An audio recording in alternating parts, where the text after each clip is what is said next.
저희 집은 아이들이 잠자기 전에 잠자리 독서를 이렇게 하는데요. 아이들이 아직은 이제 많이 어리다 보니까 좀 글을 읽을 줄 몰라요. 그래서 아빠와 엄마가 이렇게 책을 읽어줘야 됩니다. 하루는 자기 전에 이제 아내가 성경 동화책을 이렇게 읽어주는데 책 제목이 포로로 잡혀간 이스라엘이었습니다. 근데 책 제목을 읽어줬더니 한 아이가 굉장히 표정이 안 좋아지는 거예요. 그래서 이렇게 질문했습니다. 엄마, 뽀로로가 왜 잡혀간 거야? 포로라는 단어를 모르는 이 아이가 포로로 잡혀간 이스라엘이 뽀로로가 잡혀간 줄 알고, 네. 그래서 뽀로로가 왜 잡혀갔냐, 무슨 잘못을 했냐. 가끔 이렇게 당황스럽기도 하지만요. 이렇게 삶 속에서 소소한 웃음을 주는 아이들을 보면 참 마음이 즐겁습니다. 하나님도요, 저와 여러분을 이렇게 보시면서 흐뭇해하시도록 하나님의 기쁨이 되는 저와 여러분이 되길 소망합니다.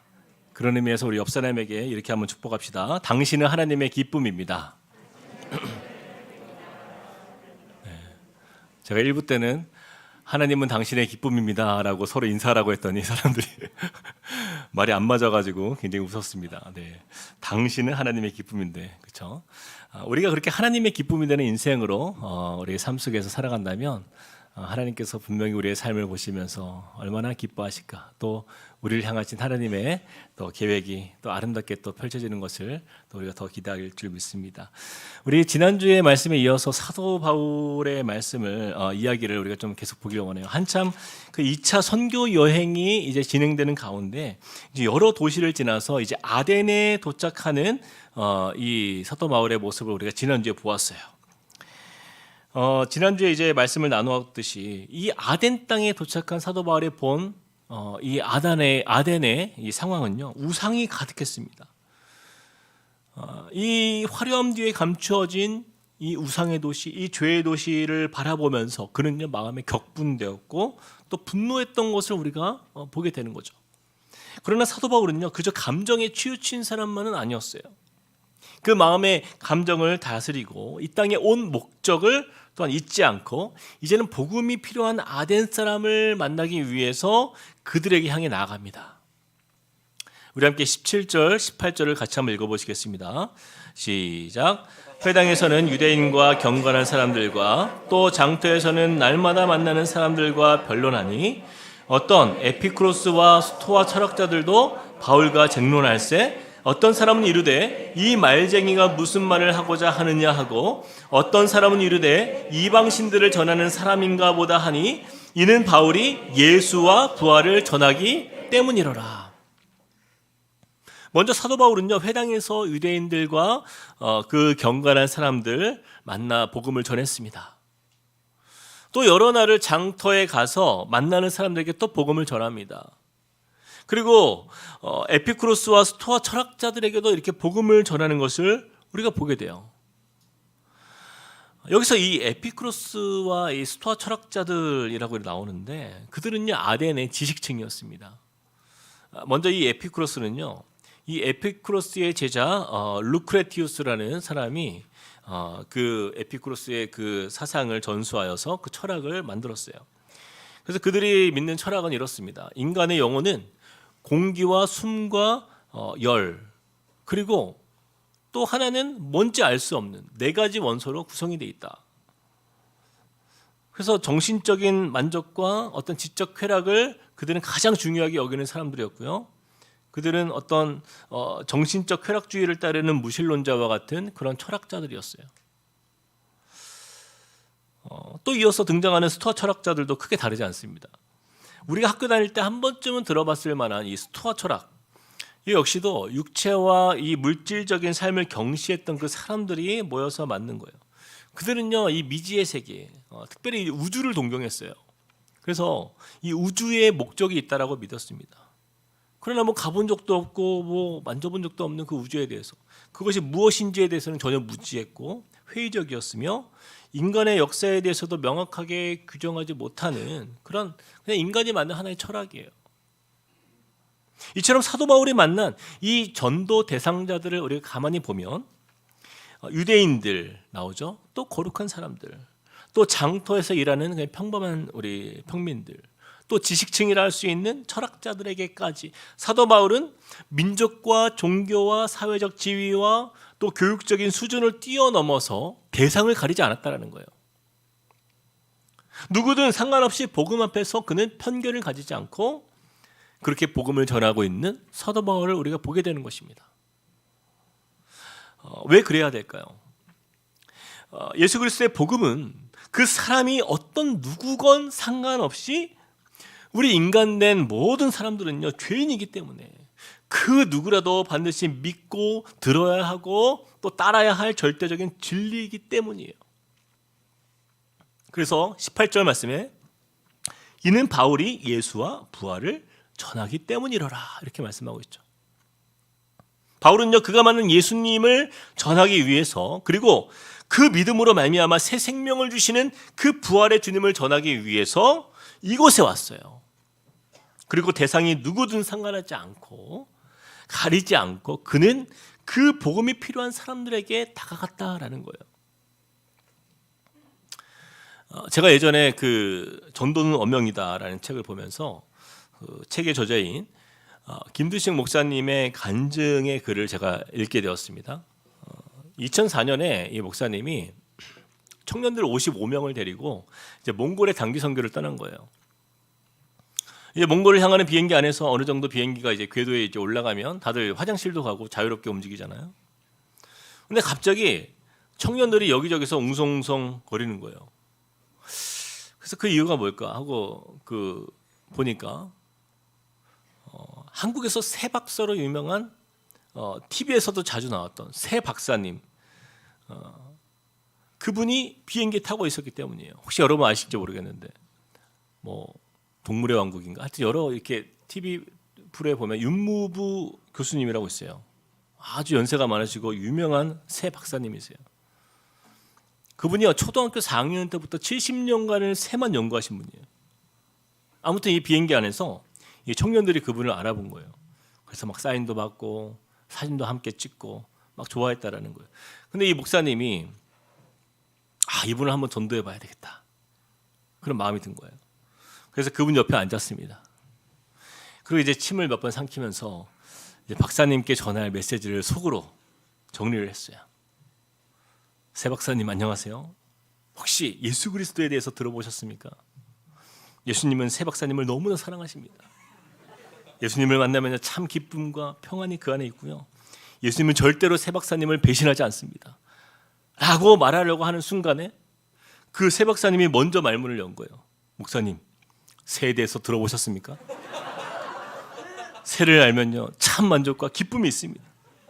새를 모르면요 인생의 참 의미를 모르는 거예요. 새는요 절대로 목사님을 배신하지 않습니다. 그렇게 인천공항에서부터 몽골의 수도인 울란바토르까지 쉬지 않고 새에 대한 이야기를 계속 들으면서 목사님은 결국에는 그렇게 비행기를 내리게 되었어요. 비행기를 내리면서 속으로 생각했다라는 거예요. 당했다. 그렇게 이제 몽골에 도착한 이제 목사님이 청년들과 함께 2주간의 단교 선교 여행을 정신없이 마치고 이제는 한국으로 이제 돌아가는 비행기를 탔는데 놀랍게도 그 비행기에 새 박사님이 예수님이 아닌 새를 전하며 다니는 그 새 박사님을 다시 만난 거예요. 야, 하나님께서 나에게 기회를 다시 주셨구나. 그래서 이제 복수할 기회가 왔다. 그래서 그 박사님 옆자리에 당당하게 딱 앉은 거예요. 그리고 먼저 새 박사님 안녕하세요. 또 만났네요. 라고 인사를 하는 순간 말이 끝나기 무섭게 새 박사님이 다시 또 새에 대한 이야기를 시작하더라는 거예요. 목사님 몽골에서 새 보셨습니까? 그래서 무려 3시간을요 몽골새와 한국새의 그 차이점, 몽골새가 왜 중요한가, 이 몽골새의 종류와 그 아름다움이 얼마나 어마어마한가에 대해서 다시 세교의 그 전도를 받으면서 그렇게 3시간을 계속 듣고 인천공항에 그렇게 또 도착하게 되었다는 거예요. 결국 목사님은요 예수님에 대해서는 한마디도 못하고 그렇게 헤어지면서 그 공항에서 그런 생각이 들었대요. 이야, 정말 몇 시간 동안 정말 이게 침 튀겨가면서 다른 사람이 말할 기회조차 주지 않을 정도로 이렇게 새를 사랑하는 그 열정만큼 나는 과연 예수 그리스도의 복음을 전할 뜨거운 열정이 있는가? 그렇게 자신의 모습을 돌아보며 회개했다는 얘기예요. 어쩌면 이 목사님의 간증이요, 이 땅을 살아가는 저와 여러분의 모습일 때가 참 많아요. 저도 그렇습니다. 가끔 복음을 이렇게 나눌 기회가 있어요. 하지만 목사인 저도요, 굉장히 긴장할 때가 있어요. 한 번은 택시 안에서 운전기사의 아저씨에게 전도를 하려고 빌 하이백스 목사님이 그렇게 전도를 한대요. 택시를 탈 때 항상 앞자리에서 그 택시기사를 이렇게 전도하는 그런 일들을 하는 걸 제가 책을 읽으면서 나도 그래 봐야 되겠다. 그래서 이제 그렇게 앞에 앉았는데 이 택시 운전기사가 이 아저씨가 가는 30분 동안 정말 그 우리나라 정치 문제에 대해서 열변을 토하고 저는 한마디도 못하고 내린 적도 있어요. 허탈감이 정말 대단하더라고요. 그런데 그래도 여러분, 우리가 포기할 수 없습니다. 18절 말씀에 이는 바울이 예수와 부활을 전하기 때문이로라. 우리가 전하는 복음은요, 세상의 그 어떤 지식이나 철학이나 그 어떤 학문과도 비교할 수 없을 만큼 특별한 가치가 되는 진리이기 때문이에요. 여러분, 복음을 부끄러워하지 마시길 바랍니다. 우리와 함께 누가복음 9장 26절 말씀 한번 읽어볼까요? 큰 소리로 한번 읽어보겠습니다. 시작. 누구든지 나와 내 말을 부끄러워하면 그 사람을 부끄러워하리라. 저는 이 말씀이요, 정말 제 삶에 굉장히 커다란 도전을 주는 말씀이에요. 너무나 무서운 말씀 아닙니까? 예수님을 증거하기를 부끄러워하면 주님도 그 사람을 부끄러워하리라. 우리가 정작 부끄러워할 것은 복음이 아니라요, 이 복음이 없이는 절대로 구원받을 수 없는 이 우상 속에 살아가는 그 저들을 향하여서 복음을 들고 나아가지 못하는 우리 자신의 모습이 부끄러운 거예요. 사랑하는 성도 여러분, 이 세상에 복음이 필요하지 않은 사람은요, 단 한 사람도 없어요. 문화가 변하고 세상이 변하고 또 세대가 그렇게 변하여도 인간은요, 예수 그리스도 없이는 우리는 아무런 소망이 없는 존재가 된다라는 것이죠. 예수님을 모르는 인생은요, 아무리 세상에서 부와 권세와 명예를 누린다 해도 또 화려한 성공을 경험했을지라도 그 인생의 끝인 하나님의 두려운 심판 앞에서 벌벌 떨 수밖에 없는 연약한 존재다라는 것을 우리가 기억하길 소망합니다. 그래서 여러분, 우리는요, 언제든지 어느 상황에서든지 복음을 전할 준비가 되어 있어야 돼요. 더 나아가서 믿지 않는 사람들을 만나는 그 모든 자리에서 나의 삶의 모습이, 나의 행동이 그들에게 복음을 전하는 데 도움이 될 수 있도록 우리가 예수 그리스도를 닮아가는 우리의 삶이 되어야 할 줄로 믿습니다. 자, 이어서 사도 바울은요, 본격적으로 복음을 전하기 위해 이제 나갑니다. 우리 함께 18절 말씀 우리 같이 한번 읽어볼까요? 한 번 더 시작. 어떤 에피쿠로스와 스토아 철학자들도 바울과 쟁론할세 어떤 사람은 이르되 이 말쟁이가 무슨 말을 하고자 하느냐고, 어떤 사람은 이르되 이방 신들을 전하는 사람인가 보다 하니 이는 바울이 예수와 부활을 전하기 때문이로라. 사도 바울이요, 아덴에 있는 사람들에게 복음을 전하다 보니까요, 이 철학자들이 특별히 관심을 보이기 시작한 거예요. 18절 표현을 보니까 사도 바울을 말쟁이라 여기면서, 말을 잘하니까, 복음을 전하니까 도대체 이 사람이 무슨 말을 하는지를 내가 들어보겠다, 우리가 들어보겠다라고 이야기하지 않습니까? 그래서 그를요, 어디로 데리고 가요? 19절 같이 한번 봅시다. 19절 시작. 그를 붙들어 아레오바고로 가며 말하기를 네가 말하는 이 새로운 가르침이 무엇인지 우리가 알 수 있겠느냐. 사도 바울을 아레오바고로 세워서 어떤 이야기를 하는지 우리가 들어보겠다, 그리고 그를 데리고 온 거예요. 이 아레오바고는요, 그리스 신화에 나오는 그 전쟁의 신, 그 아레스의 언덕이라는 의미인데, 우리 사진을 한번 볼까요? 그 아덴에 보면은 이 아크로폴리스의 서편에 있는 암석으로 된 언덕입니다. 저 멀리 보이는 게 파르테논 신전, 지난주에 나눴죠.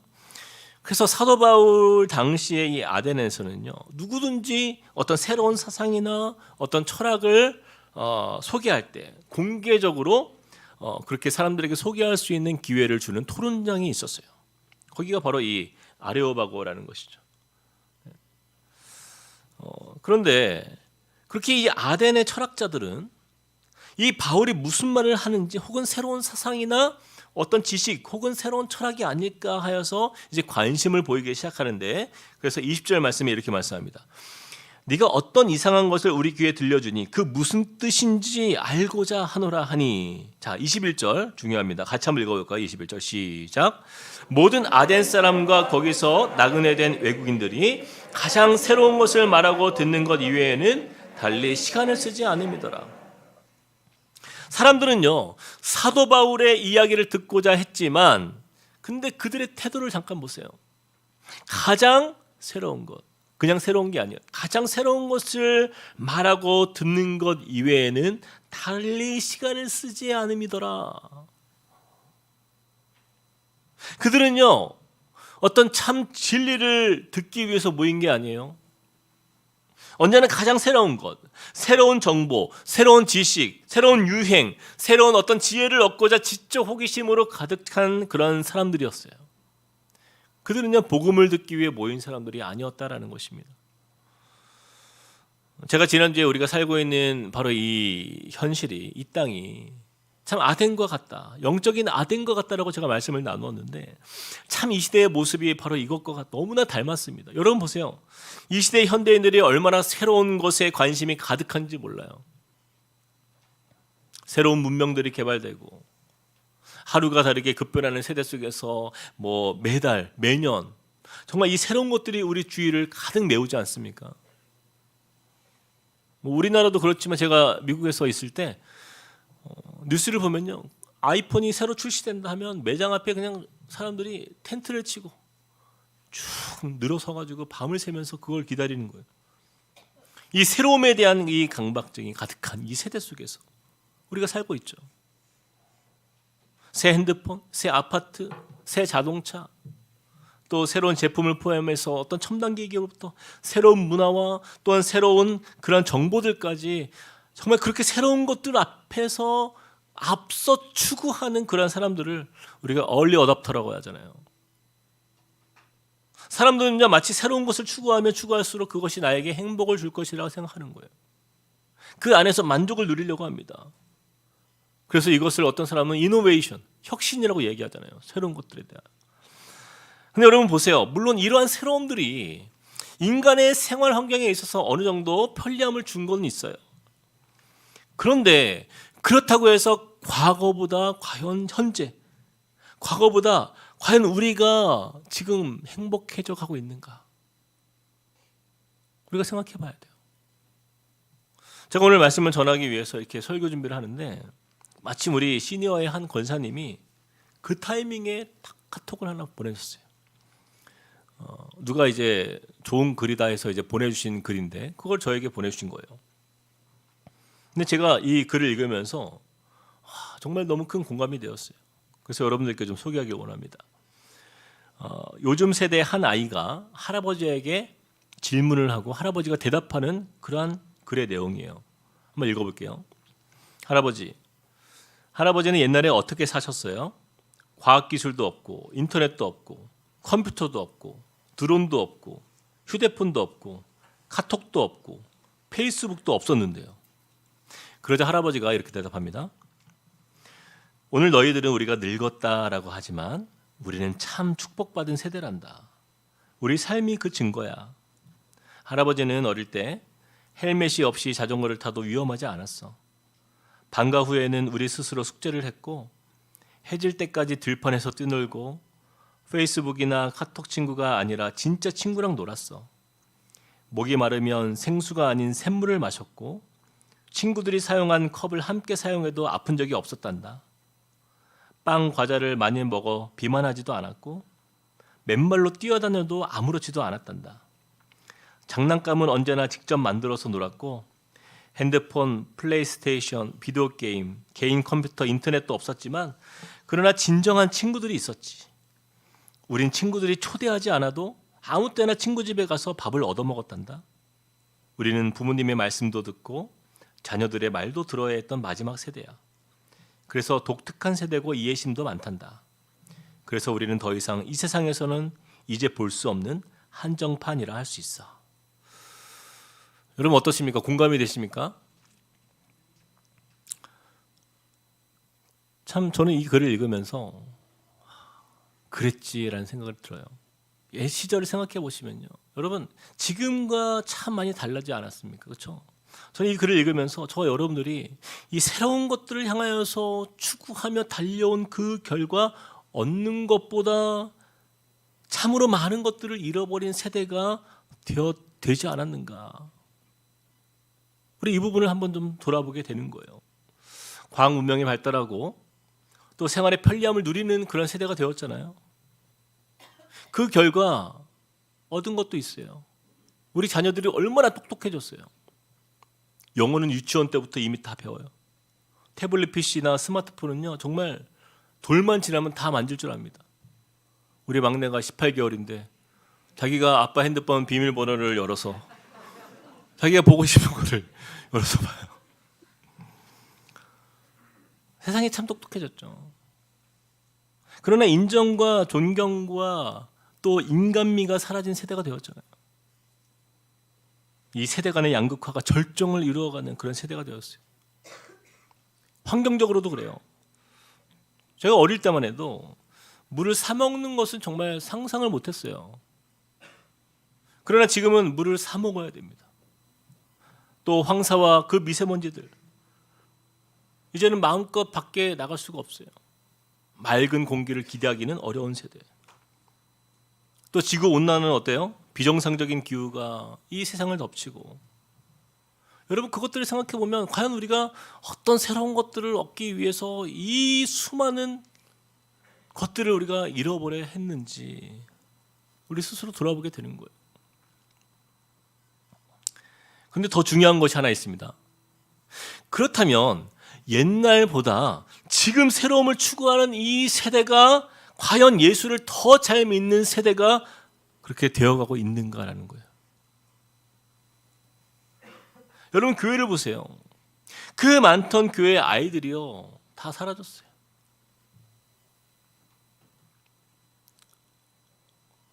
지방에 가면 아이들이 없어요. 그래서 전문가들은 향후 20년 안에 한국 교회의 95%의 주일학교가 사라진다. 길지도 않아요. 20년 안에 일어날 일이에요. 이 모든 것들이 끊임없이 일어나는 이 새로운 지식, 새로운 정보, 새로운 학문, 이 새로운 철학을 추구하며 얻게 된 그런 현실이 아닙니까? 새로운 것을 향해서 그렇게 열심히 달려가는 가운데 사람들은 더 똑똑해지고 첨단 과학 기술은 발전했지만 그 새로움의 홍수 속에서 정신없이 우리가 한눈 파는 사이에 우리가 반드시 지켜야 할 그 진리와 또한 소중한 가치들이 뒷전으로 밀려난 그런 세대를 우리가 보고 있는 거예요. 저는요, 저와 여러분이 이 새로운 것을 배우고 준비하며 투자하는 동안에 우리에게 주신 그 정말 소중한 것들을 잃어버리지 않기를 축복합니다.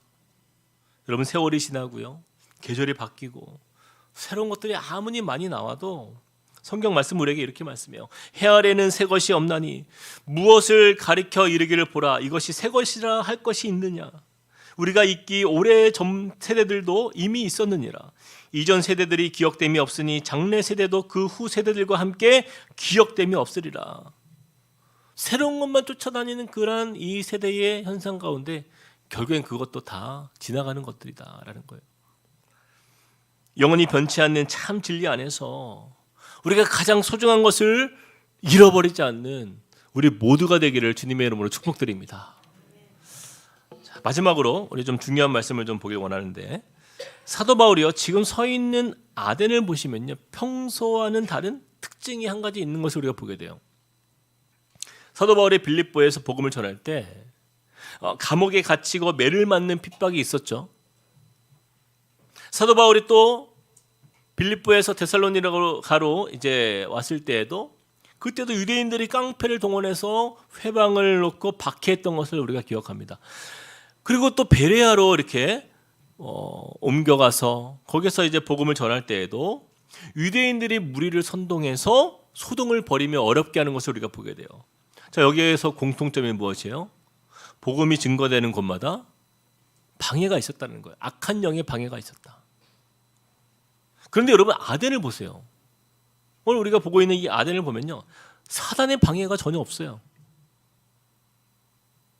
유대인들이 찾아와서 회방하지도 않아요. 깡패들도 없어요.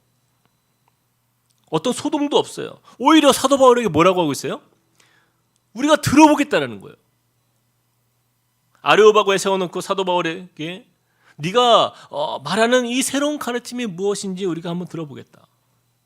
근데 여러분 여기까지만 보면 그 어떤 방해 세력이 없으니까 엄청난 구원의 열매가 나타나야 되고 복음의 열매가 나타나야 되는 거 아닙니까? 그런데요, 아덴에서 복음을 전한 그 결과를 우리 같이 한번 봅시다. 사도행전 17장 33절에서 34절 시작. 이에 바울이 그들 가운데에서 떠나매 몇 사람이 그를 가까이 하여 믿으니 그 중에는 아레오바고 관리 디오누시오와 다말이라 하는 여자와 또 다른 사람들도 있었더라. 얼마나 많은 사람들이 복음을 통해서 주님께 나왔다고요? 그죠? 몇 사람이. 이것이 아덴에서 얻은 복음의 결과예요. 아레오바고 관리 디오누시오와 그 다말이라 하는 그 여인, 그저 몇 명이었어요. 근데 여러분 다른 곳을 보세요. 다른 장소. 그동안 사도 바울의 복음을 전했던 다른 장소. 핍박과 박해가 있었던 그 다른 지역에서는 어떤 결과가 있었어요?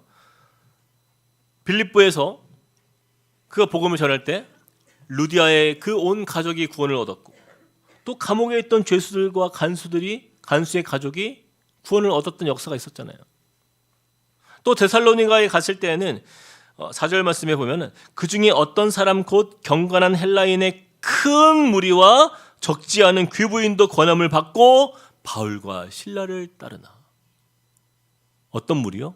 큰 무리가 복음을 들었다는 거예요. 복음 앞에 나왔다는 거예요. 베레아에서는 어떻습니까? 그 중에 믿는 사람이 많고 또 헬라의 귀부인과 남자가 적지 아니하나. 보세요. 믿는 사람이 많고.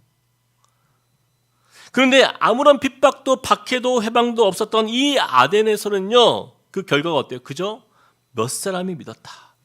몇 사람이 믿었다.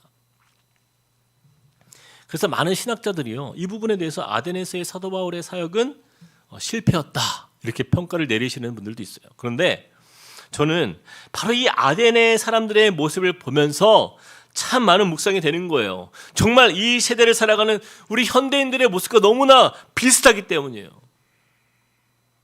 지금 우리가 사는 세대는요, 종교의 자유가 있어요. 마음껏 복음을 전할 수 있어요. 아무도 옥에 가두는 사람도 없고 복음을 나눈다고 해서 몽둥이를 들고 쫓아와서 박해하는 사람도 없어요. 옥에 가두는 사람도 없어요. 자, 그런데 여러분 놀라운 것은요, 복음이 들리지 않는 세대가 되어가고 있다는 거예요. 아무리 아레오바고에 서서 복음을 외쳐도 사람들에게 다가가도 도저히 복음이 들려지지가 않는 거예요. 제가 며칠 전에 이제 후배 사역자를 만났는데 그 목사님이 이제 해병대에 이제 군대에 해병대의 군부대의 군목으로 가신 거예요. 과거에 자신이 부대에서 교회를 나갈 때에는 정말 우리 형제님들 아시죠? 초코파이만 줘도 그냥 교회가 그냥 가득 찼어요. 근데 군목이 되어서 이제 교회에 이제 온 거예요. 2023년. 근데 여러분 요즘에는 초코파이를 안 줘요. 그리고 짜장면을 줍니다. 혹시 감탄하시는 분들 다 형제님들밖에 없네. 짜장면을 줘요, 교회에서. 그런데 주일날 겨우 30명, 40명 나오는 거예요. 군인들이. 여러분 요즘 현대인들은요, 얼마나 모든 것이 풍요로워졌는지 아쉬울 게 없는 세대입니다. 하나님이 별로 필요하지 않는 그런 세대가 되어가고 복음의 간절함이 사라진 그런 세대 속에 우리가 살고 있는 거예요. 사도 바울이 아레오바고에 올라서 그 아덴 사람들 향하여서 설교를 하며 복음을 전했지만 스스로 가장 똑똑한 사람이다 여기던 그 아덴 사람들 그 자신들이요, 모두가 자기 지식으로 가득 차 있는 거예요. 다들 철학자들 아닙니까? PhD 철학 박사들이요, 다들. 팔짱을 끼고 그 사도 바울의 말을 인간의 이성으로 똘똘 뭉쳐진 채 자신들의 논리와 또 자신들의 철학으로 평가하는 거예요. 그래서 32절 말씀에 뭐라고 말씀합니까? 그 앞부분. 그들이 죽은 자의 부활을 듣고 어떤 사람은 뭘 했다고요? 조롱도 하고. 여러분 어때요? 사도 바울의 이 복음을 들은 그 아덴 사람들은 그들의 반응이 마치 사도 바울이 커다란 벽 앞에 서 있는 것처럼 그들의 마음에는 요동함이 없어요. 통하지가 않아요. 감동도 없고 감동을 받지 않아요. 저는 이러한 포스트 모던 시대의 그 중심에 서 있는 이 목회자로서 제가 정말 한 주간에 기도하는 가운데 이 설교를 위해서 기도할 때마다 정말 하나님 앞에 간절히 기도하는 것이 이것이에요. 하나님의 말씀 앞에서 반응하지 않는 이 똑똑한 성도들로 가득한 이 세대, 하나님의 말씀이 전해져도 들려지가 않는 그런 세대 속에 우리가 있기 때문에 저는 그냥 기도할 수밖에 없어요. 이 시대에 우리 그 똑똑한 성도들 가득한 이 세대가요, 아쉬울 게 없는 거예요. 전혀 부족함이 없는 거예요. 그래서요, 여러분 기도 제목조차도 없습니다. 기도 제목조차도 없어요. 이 세대의 성도들을 바라볼 때 가장 안타까운 것이 바로 이것이에요. 요즘 성도님들이 얼마나 다들 똑똑한지, 각자의 분야에서는 다 이 석박사들이 아닙니까? 모두가 철학 박사예요. 마치 에피쿠로스 학자들이나 스토아 철학자들처럼 교회에 와서 말씀을 듣기는 하지만 비평과 평가만 가득한 거예요.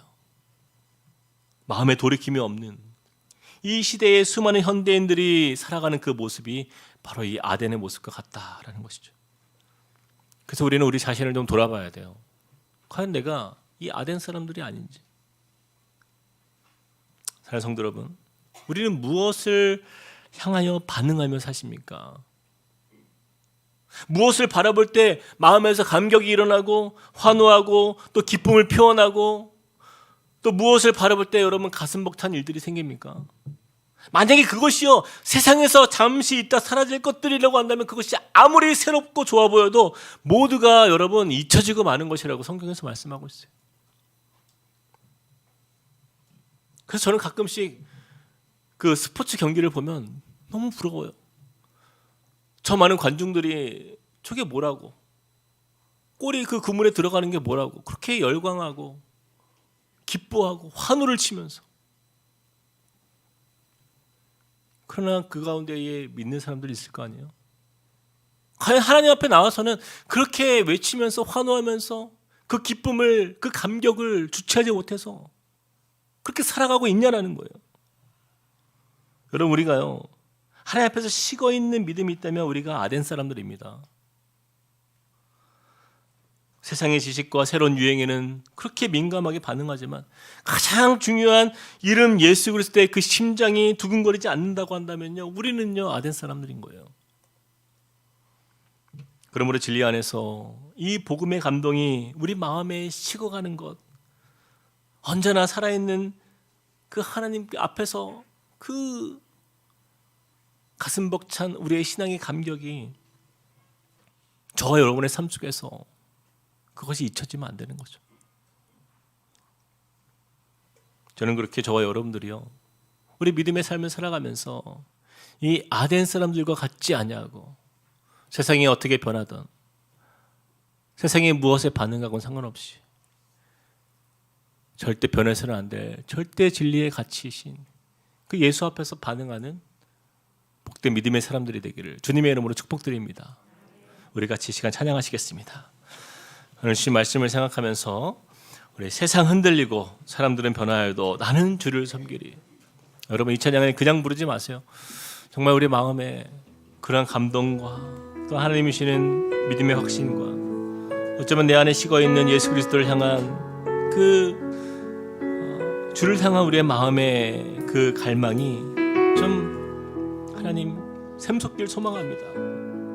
그 아덴 사람들, 그 똑똑한 사람들의 모습처럼 우리가 그렇게 주님 앞에 서지 않게 하시고 정말 주 앞에서 가장 가난한 모습으로, 가장 낮은 자의 모습으로 주님 앞에 서는 주의 백성 되기를 소망합니다. 그런 마음으로 함께 찬양합시다. 세상 흔들리고 사람들은 변해요.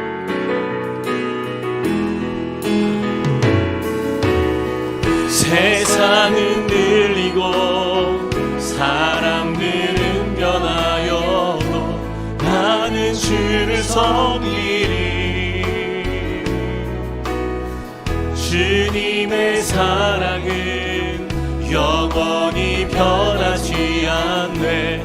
나는 주를 신뢰해. 믿음 흔들리고 사람들 주를 떠나도, 믿음 흔들리고 사람들 주를 떠나도 나는 주를 섬기리. 주님의 나라는 영원히 쇠하지 않네. 주님의 나라는 영원히 쇠하지 않네. 나는 주를 신뢰. 오직 믿음으로, 오직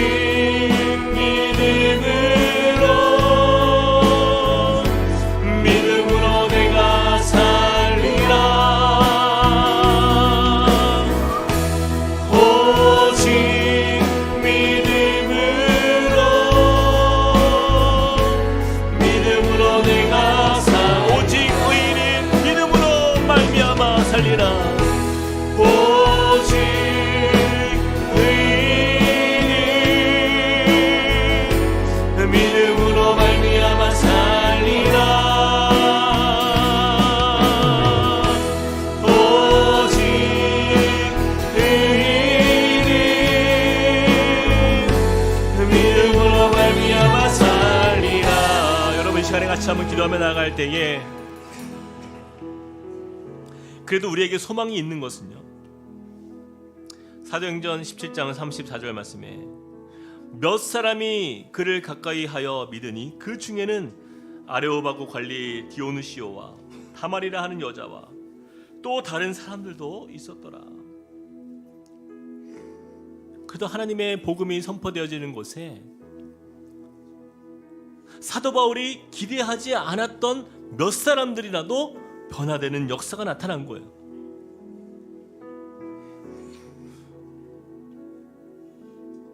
여러분, 이것이 하나님께서 또한 일하시는 방법입니다.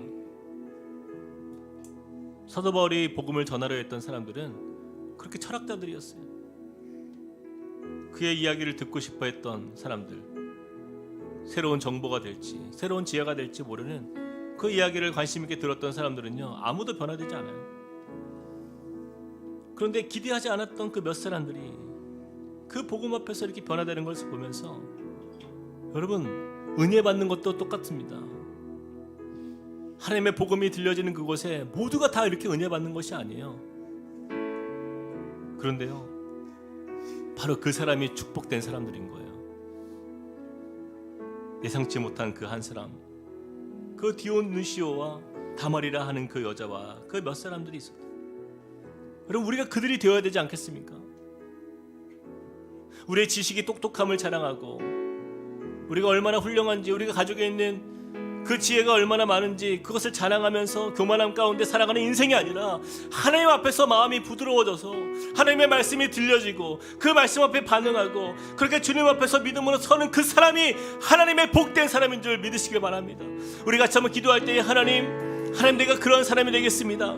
내가 아덴 사람들처럼 하나님 정말 새로운 것들을 추구하면서 그 안에서 내가 어떤 나의 지식에 만족을 추구하며 그렇게 나의 삶을 위해 살았던 우리의 삶이 아니라, 하나님 이제는 주님의 복음 앞에, 말씀 앞에, 그 진리 앞에 하나님 내가 낮아지고 반응하며 주님을 따르는 예수의 제자로 서겠습니다. 우리 같이 한번 기도하며 주 앞에 나가시겠습니다. 사랑의 하나님, 주님을 의지합니다. 하나님, 우리의 삶을 이끄시고 인도하시는 주님을 우리가 온전히 의지합니다. 하나님, 정말 사도 바울이 만난 사람들 가운데에서 하나님 참 많은 사람들이 있었지만, 그러나 그곳에 그저 몇 사람만이 하나님 주님 앞에 반응하였던 것을 보게 됩니다. 하나님, 그러나 그 사람이 하나님 우리가 되길 원합니다. 이 세상에 수많은 사람들이 있지만 하나님 복음 앞에 반응하는 그 세대가 우리가 되길 원합니다. 세상에 참 많은 교회들이 있지만 하나님, 그러나 주님의 뜻을 따라가는 하나님 믿음의 교회가 되길 소망합니다. 하나님, 이것이 우리의 소망이오니 하나님, 우리의 인생이 하나님 그렇게 주님 앞에서 겸손하게 주님을 따라가는 인생 되게 하여 주시고, 하나님 그렇게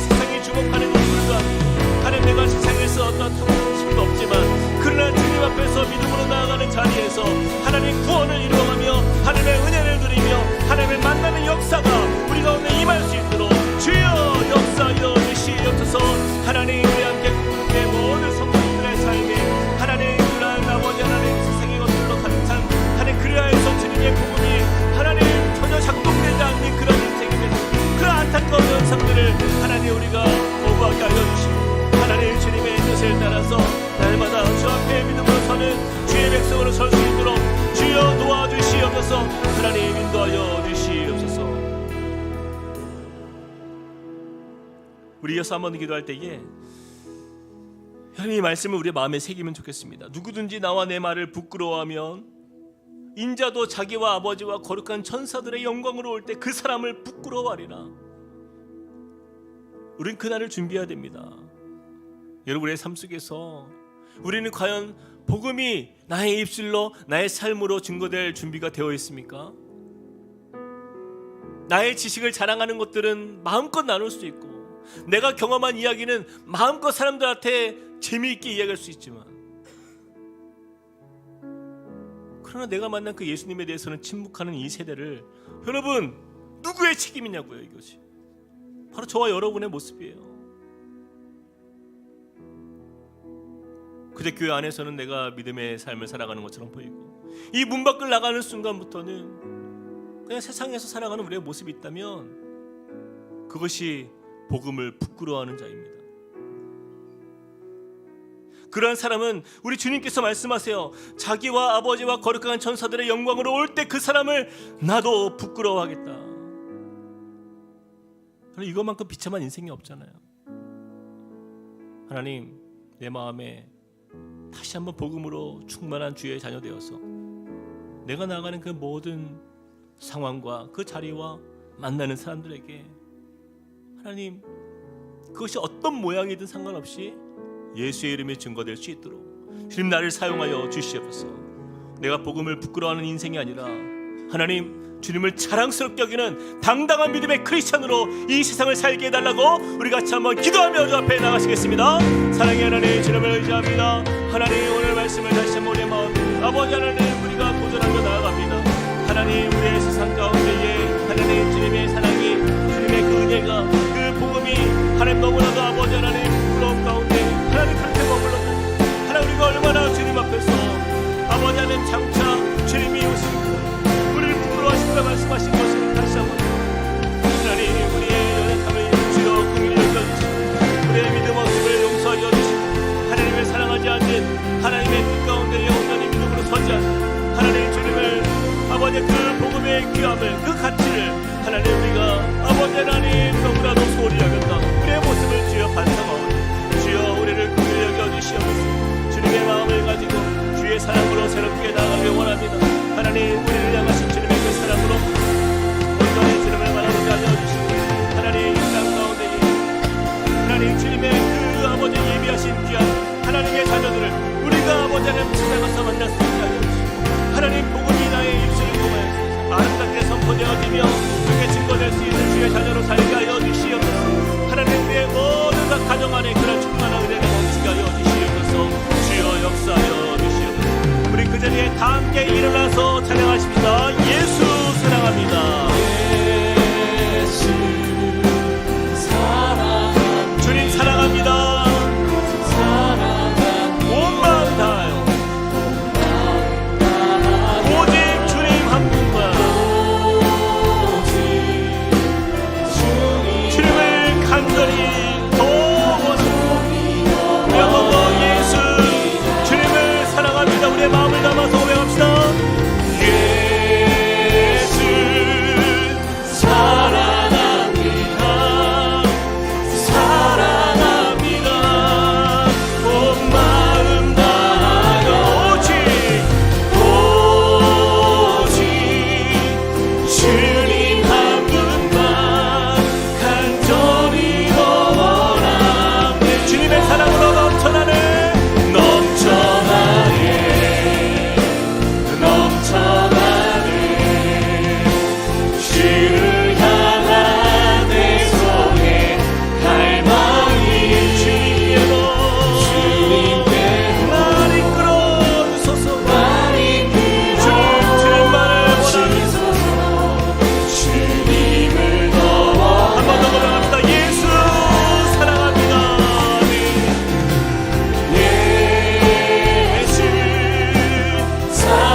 이에 바울이 그들 가운데서 떠나매 몇 사람이 그를 가까이 하여 믿으니 그 중에는 아레오바고 관리 디오누시오와 다말이라 하는 여자와 또 다른 사람들도 있었더라. 어쩌면 사도 바울이 기대했던 그 복음을 들었던 사람들의 그 결과가 참 실망이 되고, 참 그렇게 흩어지는 그 사람들의 모습을 보면서 사도 바울의 마음에 허탈감과 절망이 있었을지 모르지만, 그러나 주님은 또한 그 가운데에서 복음을 듣게 하신 이 몇 사람이 그 가운데 있었음을 우리가 보게 됩니다. 하나님, 이처럼 우리가 복음을 전하는 자리에 때로는 열매가 없고 반응하지 않는 사람들을 바라보며 때로는 실망하고 좌절할 때도 있지만, 그러나 의외의 곳에서 주님을 만나는 그런 한 영혼이 우리 가운데 있음을 또한 보게 됩니다. 이처럼 하나님의 역사는 아무리 우리가 똑똑하고 아무리 자신이 지혜롭고 자신이 그 지식이 충만하여서 자기가 가진 그 판단력이 대단해 보이고 훌륭한 여러 가지 많은 정보들을 가지고 있을지라도 그것이 자신을 구원하지 못함을 우리가 다시 한번 바라보며, 하나님, 정말 주님의 복음이 때로는 이 세상 가운데에서 많은 사람들에게 들려지지만, 그러나 그 가운데에서 어떤 열매를 이루시는 우리 주님의 그 크신 사랑과 또 하나님의 섬세하신 인도하심을 또 우리가 보게 하여 주시옵소서. 하나님, 절대로 실망하거나 낙심하지 않게 하여 주시고 우리의 삶이 그 주님을 증거하는 삶을 포기하지 않게 하여 주시며, 하나님, 우리가 주님을 부끄러워하지 아니하고 정말 복음으로 서 있는 당당한 믿음의 사람, 당당한 믿음의 크리스천으로서 하나님, 주님의 기쁨이 되는 삶을 하루하루 살아가게 하여 주시옵소서.